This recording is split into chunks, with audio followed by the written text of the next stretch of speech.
Most women think men fall in love the way they do, through deep conversations, thoughtful gestures, or shared dreams. But after 60, a man's heart speaks a different language. What draws him in isn't youth or beauty. It's peace. It's dignity. It's the rare feeling of being understood without needing to explain. The truth is harder to accept. Men fall in love through emotional safety or not at all. And the older he gets, the less patience he has for anything that feels performative or uncertain. Hi, it's Vernon again. In today's video, I'm going to reveal the real psychology behind how older men fall in love. We'll explore the emotional triggers, silent signs, and deep needs that most women never see, and the one shift that determines everything. If you've ever loved a man who grew distant for no reason, or wondered what truly makes a man choose a woman for the life he has left, stay with me. And if this speaks to something you felt but couldn't name, take a moment to subscribe to my channel to touch more deeper wisdom about love and relationship after 60. Let's begin by uncovering the invisible need that lives quietly inside most men as they grow older. Because once you understand this one shift, you'll see why love after 60 isn't just possible, it's deeper, more intentional, and often more transformative than anything that came before. 1. Real love after 60 begins with emotional relief, not romance. When I turned 62, something in me changed. I wasn't chasing connection anymore. I wasn't looking for romance to fill a void or affection to validate me. What I wanted was something far simpler, but much harder to find. I wanted to feel safe enough to put my guard down, to be with someone who didn't make me feel like I had to earn her love, impress her, or keep performing. I wanted to exhale, not just physically, but emotionally. Most men I know, friends I've had for decades, feel the same. After a lifetime of responsibility, of being the provider, the protector, the one who keeps everything in control, we reach a point where we long to stop holding our breath. It's not that we stop wanting love, it's that we want a different kind of love, one that lets us rest inside it. I remember a woman I met at a library talk I gave a few years ago. Her name was Elaine. She didn't flirt, didn't try to entertain me, didn't ask me about my accomplishments. She just sat beside me, as if she already understood something I didn't know how to say. And that moment, that quiet, grounded presence, made me realize how rare it is to feel emotionally at ease with someone. With Elaine, I didn't feel like I had to lead the conversation or explain myself. I could just be. And that feeling stayed with me for weeks. That's the blueprint. That's the foundation. For a man over 60, falling in love doesn't come from adrenaline. It comes from relief. The deep exhale after a lifetime of holding it together. When we feel we can finally stop pretending, finally stop performing, that's when something sacred begins to shift. Not because someone dazzled us, but because she gave us permission to be fully human. As the philosopher Lao Tzu once wrote, "To be loved deeply gives you strength. Being loved by someone who makes you feel safe, that gives you courage." At this age, courage doesn't come from conquest, it comes from surrender. And that's the kind of love we begin to crave most, one that lets us let go. So If you're wondering what makes a man fall in love in this stage of life, it begins right there, in the quiet, in the stillness, in the space where we don't feel judged, corrected, or assessed. We feel allowed. Now, let's gently step into deeper waters, because what comes next reveals a part of a man's heart that he may not fully understand. It's subtle, often hidden, but it holds immense power. And when this part is touched, it creates a connection stronger than logic, stronger than time. The kind of bond that quietly roots itself without asking permission. 2. The hidden trigger that binds a man's heart. Resonance, not romance. The poet Rainer Maria Rilke once wrote, "Love consists in this, that two solitudes protect and touch and greet each other." For men after 60, that kind of love, quiet, spacious, deeply respectful, is what we long for most. At this age, we're no longer chasing chemistry. We're listening for resonance, not excitement, but alignment. Not sparks, but stillness. It's no longer about how a woman makes us feel about her, but how her presence allows us to feel about ourselves. This kind of resonance is hard to name, yet unmistakable when it's there. It shows up in silence that doesn't feel awkward, in a shared glance that doesn't demand words, in the absence of pressure where companionship doesn't need to prove its worth. Because after 60, men don't need attention, we need attunement. We seek someone whose presence feels like quiet music playing in the background of a familiar room. Not loud, not intrusive, just there. Reassuring, steady. When a woman meets us in that space, without trying to change the pace, without demanding more than we have to give in the moment, something inside us softens. And from that softness, love begins, slowly, quietly, but deeply. You won't see it the way you used to. No grand gestures, no poetic declarations. Just more time offered, more stillness shared, more truth spoken without fear. That's resonance, and it's the invisible thread that binds a man's heart long before he ever says, "I love you." Let's keep unfolding this, because up ahead is one of the most misread behaviors in older men. What looks like withdrawal is often a sign of emotional testing, and once you see it clearly, everything starts to make more sense. 3. His distance may mean he's falling deeper. Picture a forest clearing just before dawn. The air is still. Nothing moves, but everything listens. That's what a man's heart feels like when he's beginning to fall in love later in life. There's no rush, no noise, only the silent watchfulness of someone who's been through too much to hand over his heart without care. What many women mistake as withdrawal is often a form of emotional testing, not a game, not manipulation, but a deeply ingrained instinct. When a man begins to feel something stir inside him, something he hasn't allowed himself to feel in years, he steps back, not to leave, but to observe. He's not looking at you. He's watching what rises within himself in your presence. Is it fear? Is it peace? Is it the old reflex to retreat, or the surprising desire to stay?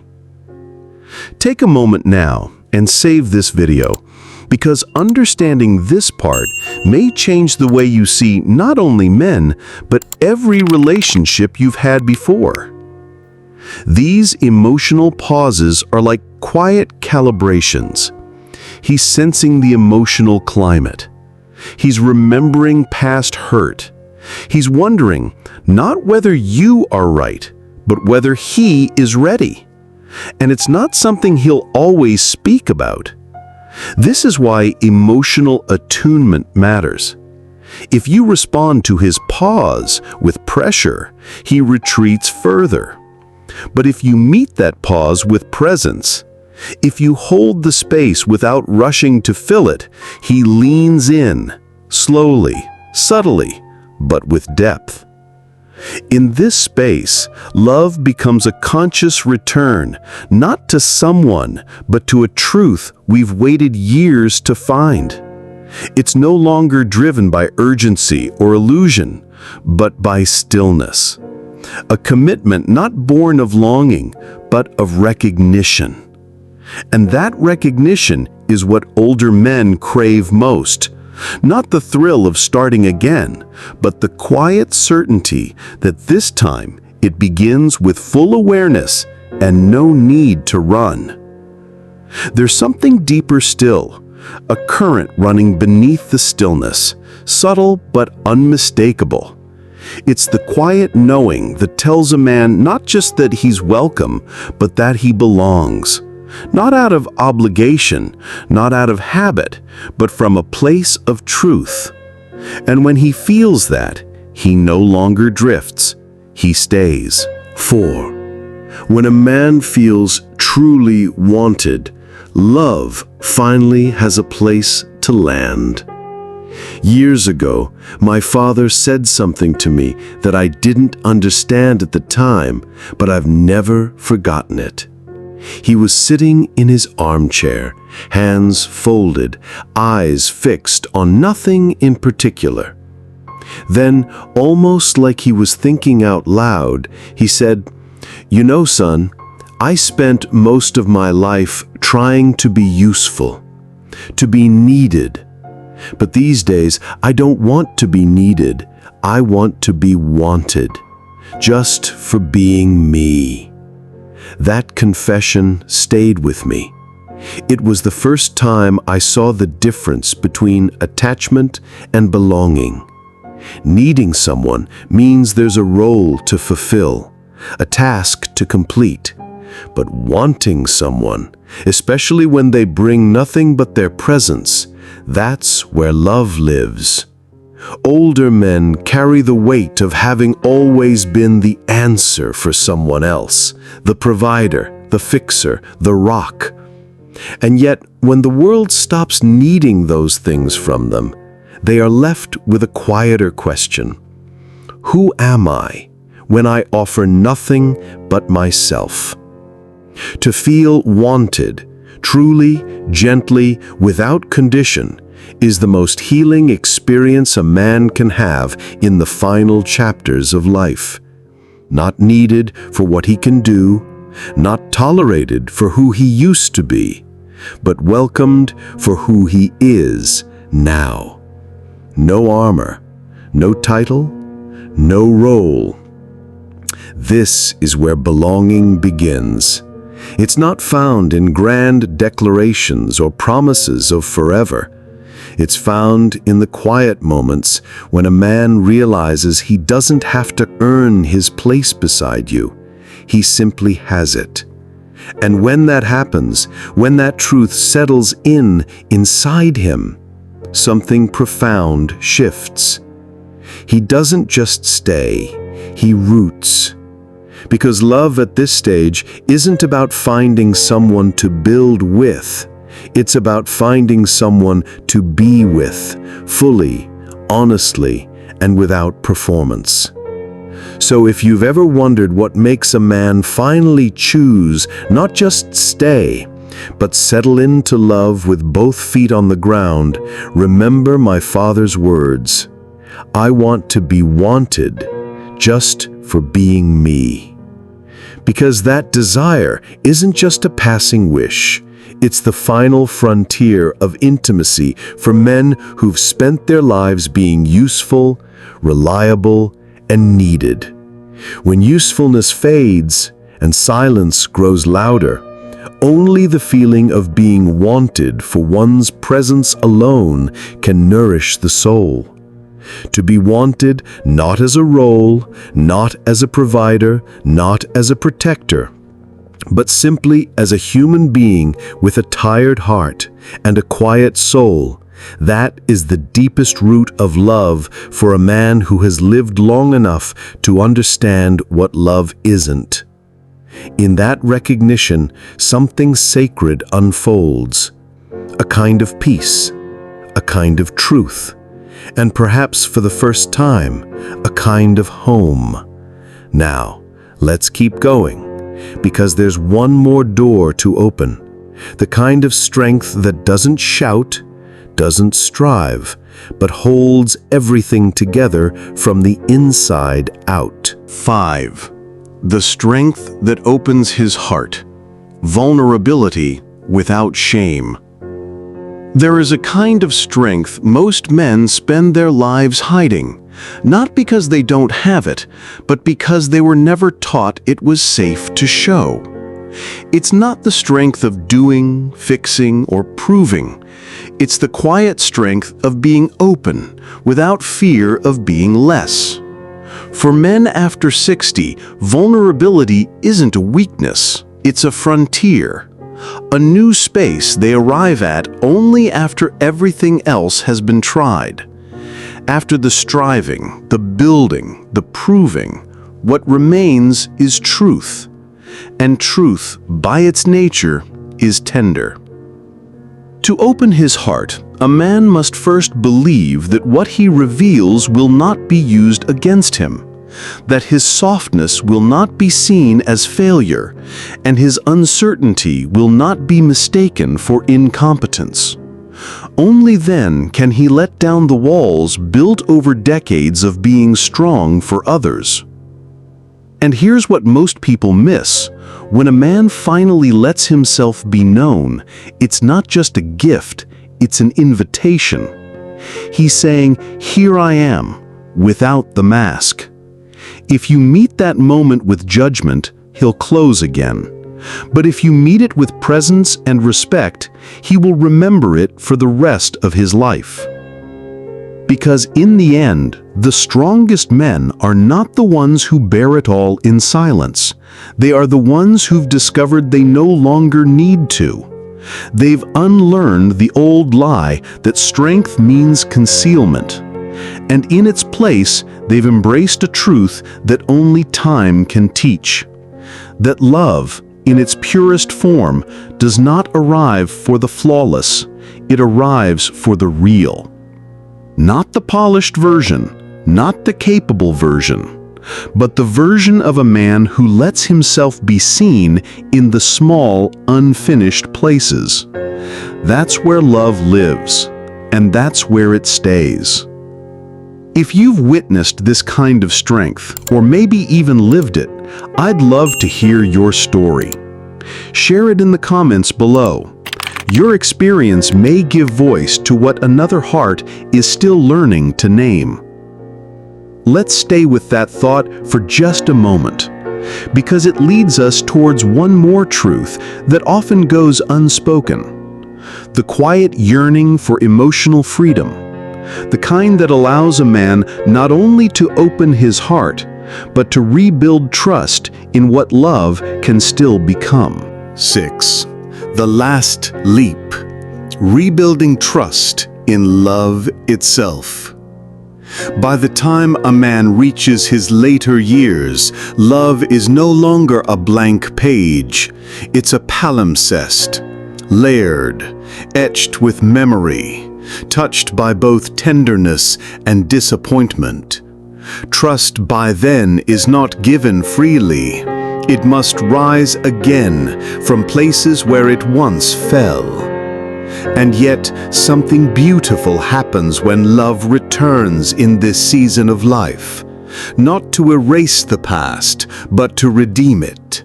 To show us that our hearts are still capable, still willing, if they are met with consistency, presence, and gentleness. Rebuilding trust doesn't mean forgetting. It means believing that new love doesn't have to repeat old pain. It means recognizing that emotional freedom is not about being without fear, but about choosing to move forward with it, open-hearted anyway. Men who've lived long lives often carry quiet wisdom wrapped in scars, not just from what hurt them, but from what they hid. Each silence, each withdrawal, each moment they chose strength over softness left a mark beneath the surface. And when finally someone arrives without demand or expectation, only presence, something within begins to thaw. This thaw is not dramatic. It doesn't rush or proclaim. It begins slowly, like the first light after a long night, tentative but real. A man who has learned to protect his heart begins to lower the drawbridge, not because he has to, but because he wants to. It's not the promises that convince him, it's the quiet consistency, the way someone stays without needing to fix, the way they witness, not judge. And in that steady presence, what was once buried, hope, tenderness, trust, begins, cautiously, to breathe again. Because at its core, love after 60 is not a second chance. It's a different kind of first. One that knows more, asks for less, and means everything. If these words have stirred something in you, I invite you to pause, not to rush toward an answer, but to notice what part of you still believes in love's return. That's where the real journey begins. The philosopher Epictetus once said, "We are not disturbed by things, but by the view we take of them." And love, especially in later life, is not about what happens. It's about how it's received, how it's allowed to unfold without force, flourish without expectation, and be accepted in its quiet, imperfect beauty. To fall in love after 60 is to fall without illusion, not into fantasy, but into presence, into the steady, patient hands of someone who sees who you are and asks for nothing more than you. That kind of love no longer needs fireworks to prove its worth. It arrives in the slow, steady trust built between two people who have nothing left to prove and everything left to feel. So, as we close this conversation, I invite you to take this reflection with you. Sometimes the greatest act of love is simply allowing someone to be seen, without needing to fix them, improve them, or complete them. Just seen. And in being seen, to finally feel safe enough to stay. If this video has resonated with something deep within you, or even gently challenged what you thought you knew, I encourage you to like, share, and subscribe. And if you have your own story of love, growth, or quiet realization, I welcome you to share it in the comments. Your voice may be the mirror someone else has been longing to find. Love after 60 is not an ending, it's a return to what matters most, perhaps, to who we were always meant to be. And I'm Vernon. Thanks for watching my video.